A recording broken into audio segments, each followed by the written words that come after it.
আমার তরফ থেকে জানাই মুজিবীয় শুভেচ্ছা। আজকে সকাল থেকেই আপনারা হয়তো লক্ষ্য করেছেন যে বিভিন্ন পত্রিকায় একটা নিউজ খুব ভাসছে।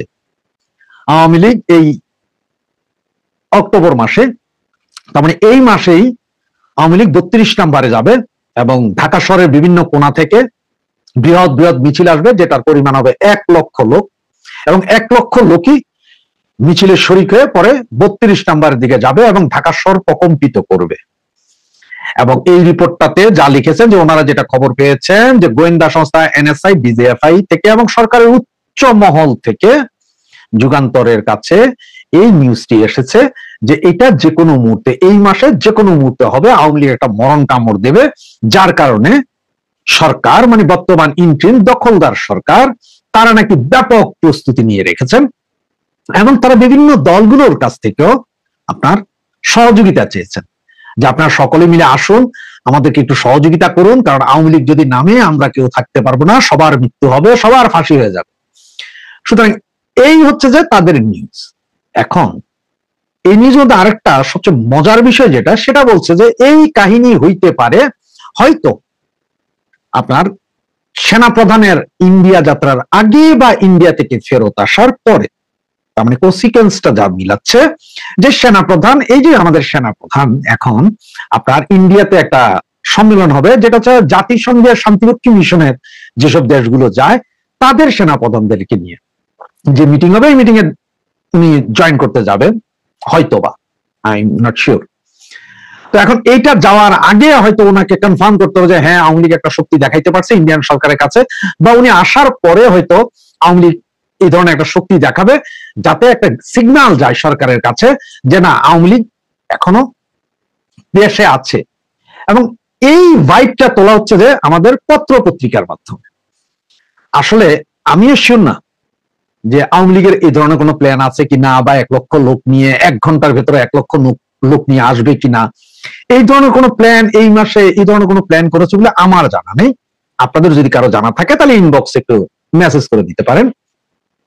তো এই হচ্ছে যে পত্রিকার মূল নিউজ, যে আওয়ামী লীগ যে কোনো মুহূর্তে। এবং এর ভিতরে অন্যান্য পত্রিকা আরো 2-4 লাইন জড়াইয়া দিছে যে মানে ব্যাপক ভাঙচুর হবে, অগ্নিসংযোগ হবে, অমুক হবে, তমুক হবে, এইসব। তো আমার যা মনে হয় পত্রিকাগুলোর এখন তো কাটতি নাই, কোনো নিউজ দিয়েই ফায়দা নাই। কারণ হচ্ছে ওই যে এনসিপি কি বেগুন পাইলো না কলা পাইলো, মূলা পাইলো না আলু পাইলো, এইটার যেমন কোনো মানুষ দেখে না, তেমন বিএনপি জামাত কে কি করতেছে এগুলার প্রতিও মানুষের ইন্টারেস্ট নেই। সব পত্রিকার কাটতি যদি বাড়াইতে হয়, পত্রিকার বিক্রি যদি বাড়াইতে হয়, পড়ার যদি বাড়াইতে হয়, তাহলে সব জায়গায় একটু আওয়ামী লীগ লাগাইতে হবে। আওয়ামী লীগ না লাগাইলে পত্রিকা চলবে। তো যেহেতু আওয়ামী লীগ এখন নিষিদ্ধ দল, সুতরাং আওয়ামী লীগের কোনো নিউজও দেওয়া যাবে না, কিছুই দেওয়া যাবে না নর্মালি যেটা আইনে বলে আর কি।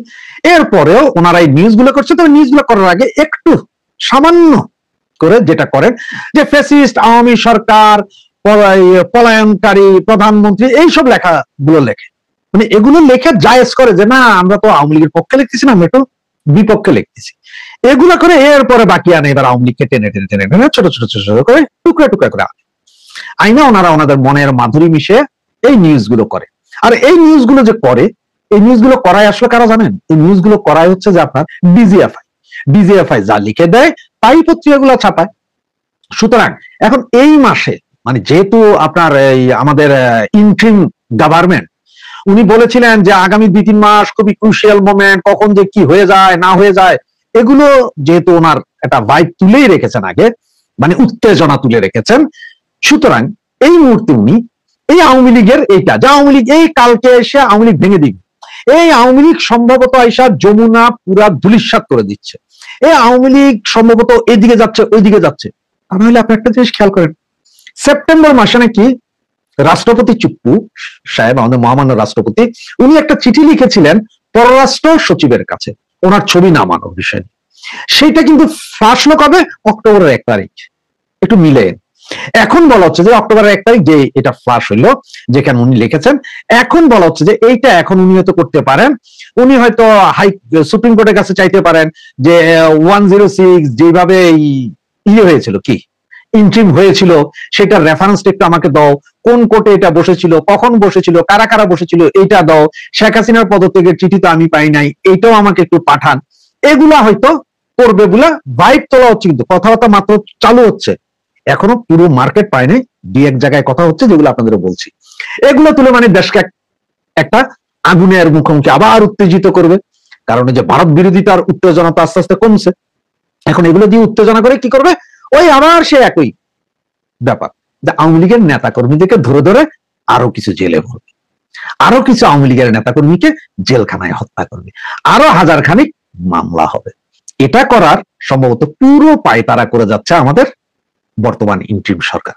সুতরাং আমি আমার ছাত্রলীগের ভাই বোন, বন্ধু বান্ধব, রাজনৈতিক সহকর্মী সহযোদ্ধা যারা আছেন তাদেরকে বলবো, সরকারের এসব কথায় আপনার কান দিয়ে লাভ নেই। এইগুলো বলার পরে আপনাকে উত্তেজিত হয়ে মাঠে নামার দরকার নাই, নেমে মিছিল করার প্রয়োজন নেই, কোনো ভাঙচুরের দরকার নেই। আওয়ামী লীগ কখন কি করবে সেটা আওয়ামী লীগের হাইকমান্ডে জানা যায়। হাইকমান্ড বলতে এখন আমরা কাকে বুঝি? আমাদের মাননীয় প্রধানমন্ত্রী শেখ হাসিনাকে বুঝি। ওরা বলেছে যে 1 ঘন্টায় 1 লক্ষ, তবে আমি চ্যালেঞ্জ করে কি বলবো জানেন, 1 ঘন্টায় 10 লক্ষ মানুষ ঢাকা শহরে প্রকম্পিত করার ক্ষমতা আওয়ামী লীগ রাখে, কিন্তু আওয়ামী লীগ এখনো সেটা দেখায় নেই। আমাদের অনেক ভাইয়েরা জিজ্ঞেস করেন, ভাই কবে হবে কবে হবে? ভাই একটু সবুর করুন, সবুরে নেওয়া ফলে। কিন্তু আপনাদের যে অবস্থা, আপনাদের অবস্থা দেখলে আমার মনে হয় যে বলতে যে সবুরে লেওয়া ফল। আপনারা সবুর করতে পারতেন, 17 বছর ক্ষমতায় ছিলেন, এখন ক্ষমতার বাহিরে আছেন, একটু ধৈর্য ধরেন। আল্লাহ আওয়ামী লীগকে বাঁচাইছে, কারণ যদি আমাদের নেত্রী মাননীয় প্রধানমন্ত্রী ক্ষমতায় থাকতেন আর ওনারে দিয়া যদি প্রেসার দিয়া জোর কইরা হত্যা কইরা যদি এই কর্মকাণ্ডগুলো ঘটাইতো, তাহলে কিন্তু চিরতরে নিশ্চিহ্ন হয়ে যেত আওয়ামী লীগ। সেই জায়গায় আমাদেরকে বাঁচিয়ে দিয়েছে আল্লাহ, আমাদের মাননীয় প্রধানমন্ত্রী শেখ হাসিনাকে বাঁচিয়ে দিয়েছে আল্লাহ। এই ইন্টারিম গভর্নমেন্ট এখন যেগুলো করছে, এইটার রেশ বাংলাদেশ টানবে আরো 50 বছর, আর এদের সবার ফাঁসি হবে সরোয়ার্দী উদ্যানে। তবে সরোয়ার্দী উদ্যানে তো 2-1 জনের ফাঁসি, তারা বাকিদের ফাঁসি হবে রাস্তার কোনায় কোনায়, ব্রিজের কোনায় কোনায়, খাম্বার গলায় গলায় ফাঁসি হবে। সুতরাং ধৈর্য ধরুন, যতক্ষণ পর্যন্ত আমাদের মাননীয় নেত্রী না বলছে যে আজ এখন থেকে নামুন, ধৈর্য ধরুন।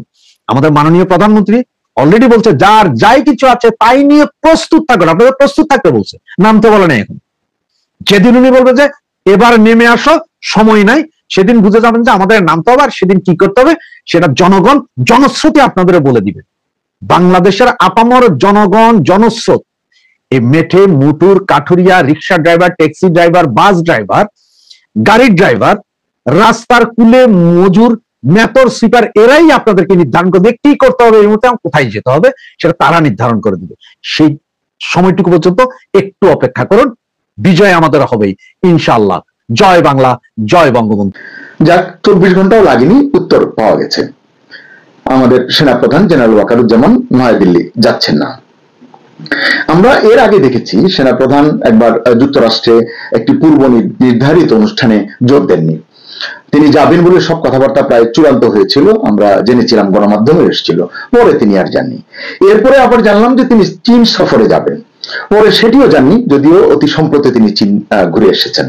তো এইবার কিন্তু তাকে চীন যেতে দেওয়া হয়নি বা তিনি যেতে পারেননি।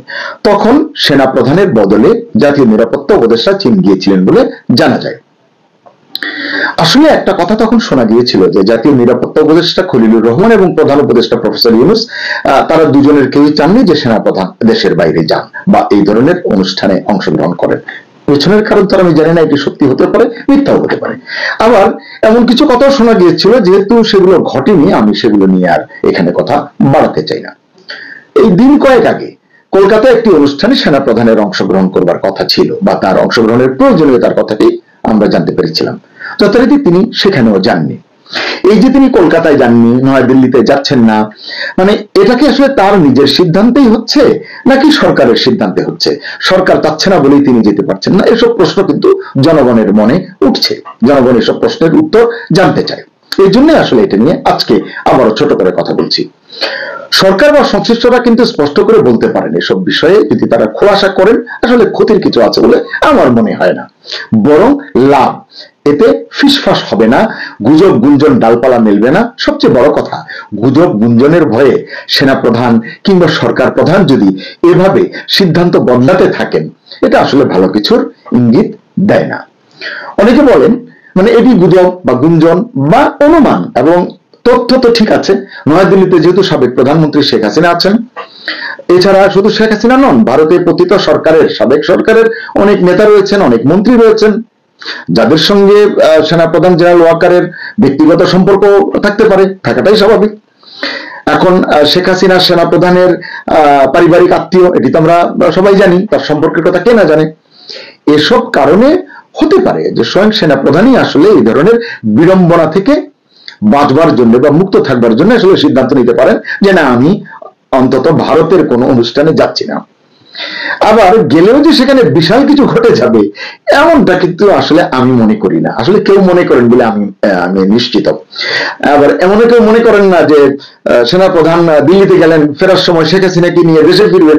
এগুলো হচ্ছে আজগুবি কল্পনা, আজগুবি কথাবার্তা, এগুলোর কোনো আগামাথা কিছুই নেই। তবে আমি চাই বা না চাই, আপনি চান বা না চান, এসব নিয়ে সোশ্যাল মিডিয়ায় বা অন্য যে কোনো মিডিয়ায় খবর কিন্তু হতেই থাকবে। এর ভিতরে যতই খবর কম হোক আর গল্প যতই বেশি হোক না কেন, এটা কিন্তু হতেই থাকবে। তবে আমি মনে করি সরকারের উচিত ছিল এ ধরনের উচ্চ পর্যায়ের একটি সম্মেলনে সেনাপ্রধানকে পাঠানো। মানে আমি আমার লেমেন হিসাবে আমি মন্তব্যটি করছি, একজন নাগরিক হিসাবে। কারণ এরকম উঁচু পর্যায়ের একটি সম্মেলনে যেখানে ভারতের সেনাবাহিনীটি আয়োজন করছে এবং জাতিসংঘ শান্তিরক্ষা মিশনে অবদান রাখছে এরকম 30টিরও বেশি দেশের সিনিয়র সামরিক কর্মকর্তারা অংশ নেবেন। তো এটি বাংলাদেশের সেনাবাহিনীর জন্য পারস্পরিক যোগাযোগ বৃদ্ধির ক্ষেত্রে, কৌশল আপনার সম্প্রসারণের ক্ষেত্রে বা প্রযুক্তি সম্পর্কে আরো অগ্রগতি বা আরো ধ্যান ধারণা লাভ করার ক্ষেত্রে একটা অপূর্ব সুযোগ হতে পারে। সেক্ষেত্রে শীর্ষ পর্যায়ের একজন 4 স্টার জেনারেল গেলে তিনি যেভাবে এক পার বসে আলোচনা করতে পারবেন, তাকে যেভাবে অ্যাটেনশন দেওয়া হবে, আমার সাধারণ বোকা মানুষের বুদ্ধিতে যেটু মনে হচ্ছে, এটি হয়তো অন্য কেউ গেলে একেবারেই খারাপ হবে তা বলছি না, কিন্তু 4 স্টার 3 স্টার 2 স্টার স্টার গুলো তো এই জন্যই আছে যে এখানে পদমর্যাদার রকম ফের রয়েছে। আমি আমার 3 স্টার জেনারেলকেও অবজ্ঞা করতে চাই না, করছি না। যিনি যাচ্ছেন তিনি 3 স্টার জেনারেল, কিন্তু সেনাপ্রধান গেলে যে আবরণ মানে বাতাবরণ তৈরি হতো, যে ধরনের আবহ তৈরি হতো, সেটি এক্ষেত্রে হবে কিনা আমি জানি না। এবং এই জাতিসংঘ শান্তিরক্ষা মানে যে দলগুলো রয়েছে 30টির বেশি দেশ, এদের এই সম্মেলন ছাড়াও সেখানে আরো একটি অনুষ্ঠান রয়েছে এই একই সময়, একটি 13 থেকে 16 তারিখ আর একটি 14 থেকে 16 তারিখ। যাই হোক, আমি প্রসঙ্গে ফিরি। যে তাহলে বলছিলাম যে কেবল গুজব এবং গুঞ্জন ডালপালা মিলতে পারে এমনটা অনুমান করে রাষ্ট্রীয় কাজে কাটছাট করা বা রদবদল করা আসলে ভালো কিছুর ইঙ্গিত দেয় না। এর মাধ্যমে বরং গুজব গুঞ্জনকেই বেশি পাত্তা দেওয়া হয় বলে আমি মনে করি। আচ্ছা, আপনারাই বলুন, দেশের প্রয়োজনে মানে বাংলাদেশের প্রয়োজনে এখন যদি আমাদের প্রধান উপদেষ্টা প্রফেসর ইউনূসকে ভারতের নয়াদিল্লিতে যেতে হয় কোনো সেমিনারে বা কোনো সম্মেলনে বা কোনো কিছুতে, তিনি কি যাবেন না? অবশ্যই যাবেন। কেন যাবেন না? এটা নিয়ে কি গুজব গুঞ্জন হতে পারে যে তিনি সেখানে গিয়ে শেখ হাসিনার সঙ্গে বৈঠক করবেন? হলেই বা হলে সেটাকে কেন গুরুত্ব দিতে হবে? রাষ্ট্রীয় কাজ রাষ্ট্রীয় কাজের মর্যাদায় এবং মানদণ্ডে হতে থাকবে। আমি যে গতকালকের ভিডিওতে যে সংশয় প্রকাশ করে বলেছিলাম সরকার চাইলে সেনাপ্রধানকে না পাঠিয়ে অন্য কাউকেও পাঠাতে পারে, আবার সেনাপ্রধানকেও পাঠাতে পারে, এটি আমার নিজস্ব ধারণা থেকে বলা। আজকে আমরা জানতে পেরেছি ইতিমধ্যেই বাংলাদেশ সেনাবাহিনীর GOC general officer commanding ARTDOC army training and মানে ডক্ট্রিন কমান্ড ARTDOC এর লেফটেন্যান্ট জেনারেল মাইনুর রহমানকে পাঠানো হচ্ছে। তিনি একজন সিনিয়র সেনা কর্মকর্তা। তিনি ওই যে বললাম দুটি অনুষ্ঠান 13 থেকে 16 অক্টোবর দক্ষিণ এশিয়া সন্ত্রাস বিরোধী সম্মেলন 2025 অনুষ্ঠিত হবে নয়াদিল্লিতে, এটিতে অংশ নেবেন। এবং 14 থেকে 16 এই যে ইউএন মানে যে চিফস কনক্লেভ, যেটা সেনা প্রধানদের, বাহিনীগুলোর প্রধানদের বা উচ্চ পর্যায়ের সেনা কর্মকর্তাদের যে সম্মেলন, সেখানে এটাকে বলা হচ্ছে UNTCC চিফস কনক্লেভ, এতে অংশ নেবেন। আপনারা জানেন যে ঢাকা এবং নয়াদিল্লির মধ্যে দ্বিপাক্ষিক সম্পর্ক এখন অতীতের যে কোনো সময়ের তুলনায় নাজুক, স্পর্শকাতর, সংবেদনশীল, বলা যায় সর্বনিম্ন পর্যায়ে। তাই এই যে দক্ষিণ এশিয়ার যে কাউন্টার টেরোরিজম কনফারেন্স যেটি 13 থেকে হবে, 13 থেকে 16, এটি আমাদের জন্য অত্যন্ত গুরুত্বপূর্ণ বলে মনে করি। সেখানে আমাদের অংশগ্রহণ এবং যেহেতু ভারতের সঙ্গে আমাদের বিশাল সীমান্ত রয়েছে, সব মিলিয়ে এটি আমাদের জন্য কিন্তু অত্যন্ত গুরুত্বপূর্ণ বিবেচিত হতে পারে এই সম্মেলন এবং এই সম্মেলনের যে আউটকাম হবে এটি।